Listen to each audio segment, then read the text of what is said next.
Okay, so as I ready week 7, kind of am in the same position as I was here with starting your styling, was that I want to have this content ready so that we can cover it in attendance. Okay, so let's go over the project. So in this case, here's your P3, your third phase of this project. So now we're going to implement some kind of layout for your design that you've created from step 2. So like before, take your P2 and copy it into a new P3 folder, have everything, make sure it's working, and then do a commit there. And then if I specified in your phase 2 there was something you needed to fix, make sure you fix that in your content before you start into this phase 3 content that we're about to get into, and then put fixing phase 2. Now, if you didn't have any fixes, great, good on you. If you did, make sure you validate that HTML and CSS. So if you didn't have any, you don't have to do that step. So now what you're going to do, and I'm actually going to have you already kind of start, but have you do a draft of this in week 7 attendance, but here you have to have your sketch out of what your layout is going to be, okay? So you can do this in Markdown. There's a couple of ways. I'm going to allow you some creativity here with the way you want to do it. I'll show you some examples how I have seen it done, like here, right? And as a matter of fact, if you ever wanted to, you could go ahead and hit edit in this file to see the exact syntax, but it's pretty clear. It's not that much, but more than anything, you just want to plan out. So what you want to know here, and as I now just show you some examples, is that you have the, flexibility would be the wrong word. You have the option to use Flexbox and Grid, but you need to use both in your project, right? So now you need to use one or the other. And I really debated about this because anyway, but I think it also can be based on how well, when you went through those two chapters, so chapter 15 and 16, how well those landed for you. But you still need to have examples through your site of using both somewhere, and that's where, when you're laying this out, you'll think about, here's how I would do that. Now, for the ultimate submission, right? So you'll need to have shown that, and you'll do this here at the beginning of this project, but then you can modify it, because that would make sense. Nobody plans something and then does exactly what they want, but at least you have an idea about what you would want for that. And then you will have created already a draft of this for attendance. Right now, this specifying grid or flexbox, right? But it also, besides the page layout, also needs to specific sections or both. And you'll see mine in a minute how I did it, right? And here's some examples of commits, right? But in this case, I jumped over the final must demonstrate the practical use of both layout systems. In other words, not page layout, because page layout you typically would use one or the other. But again, I'm allowing you some flexibility. So if I looked at my site, and this was really, really fun, but man, did it take me longer than I thought it would. Right, so what you can see actually about coming over here is you can see I use flex up in my heading. I use grid down here where I wanted to have content from different, like my benefits of AI in education and AI in the news. I wanted to use grid there. And then if you drill down, you could also see that within those sections, I use flex. So this is really about, just creating a layout. And I will just tell you that, this part of the process, I got hung up on the way I wanted it to look. And I had to finally let go and say, you know what?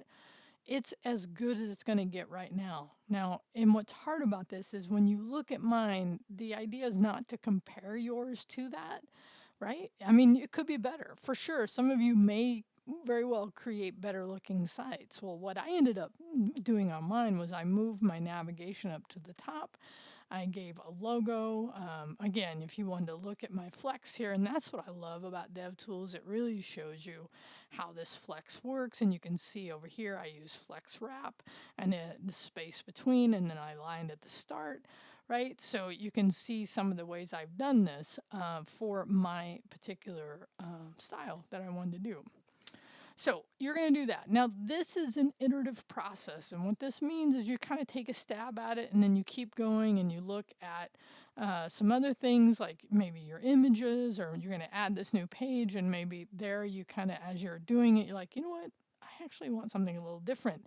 It's okay to have iterative process. As a matter of fact, one of the ways I'm going to grade this is on the way you do your commits.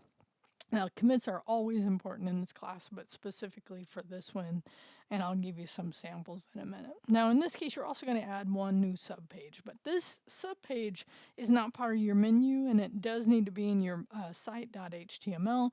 It does need to have a certain structure like we've used before. It does need at least one image, right?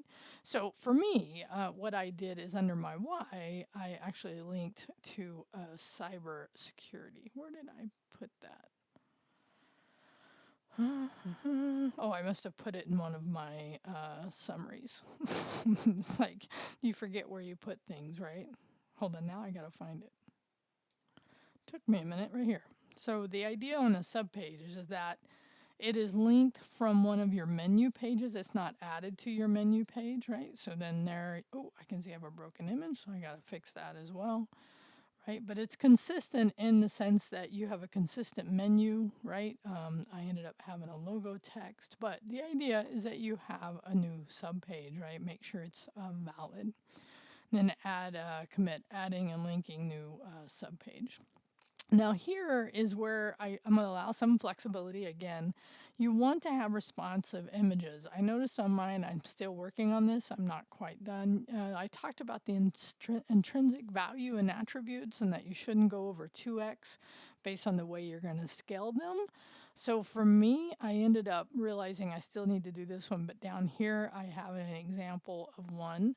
Right, here's my responsive image so that it responds to how the page changes, and so it's responsive in that way, but we definitely got shown by Dave how to do that type of thing. Now, if you want to, oh, by the way, lazy loading and then use the alt text, right? So if you want to, you are allowed. You don't have to yet, but because by the last step, we're going to do some of this, but if you want to now, you can use background images. Some of the other stuff we saw in 16.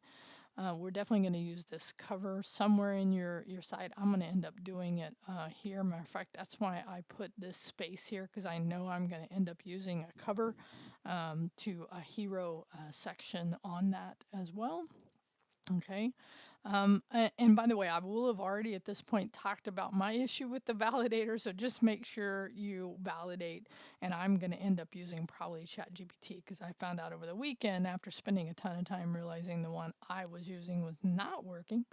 So fix any issues you may have had there as well, but you just know that that will be part of how I grade. Now, there is some documentation requirements here, right? So you'll need to, in your existing README file, right, is to discuss, right, just discuss your usage, even though you have a layout document. Just discuss how you approach that.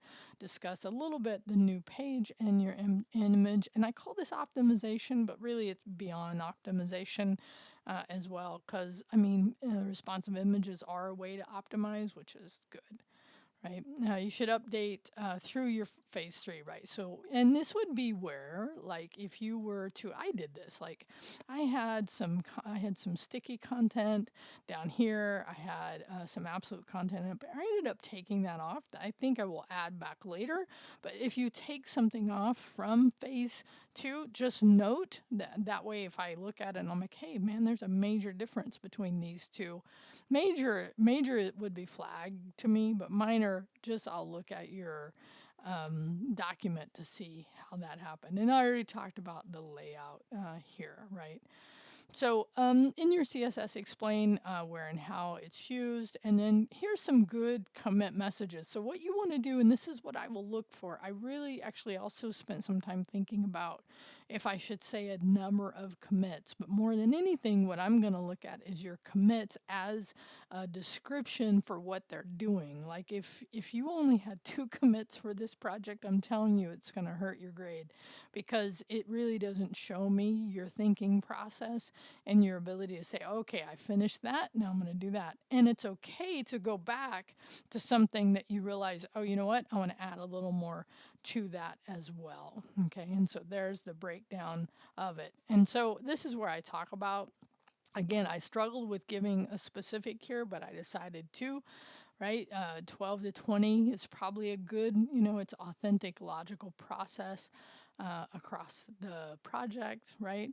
So, here are just some guidelines to think about as you're building, and maybe here's some sample, some sample ones that you might think of doing. But commit frequently and meaningfully. That's what I was saying before. So this project is not about is not just about completing the requirements. You want to do that, but it's about challenge yourself, experiencing the modern layouts, and growing as your skills in a web developer. Have fun. Take pride in what you've done so far. Every decision you make in the layout choices in your Git commits as part of your learning process. Mistakes are part of the process. Ask for help, iterate your work, and enjoy bringing your project to life because there's really, I don't know, if this is something that you spend a ton of time on, that you just like refining and refining, try just to get all the way through the end because I know this was what I ended up having to do. I kind of had to say, okay, I got to mark this and keep going because I ended up taking a project I had done the last time I taught this and now I'm updating it. And I'm like, okay. And I can see, I'm sitting here looking at it going, I have so much more to do. Anyway, that's your overview of this. And again, it has to be done in sequence.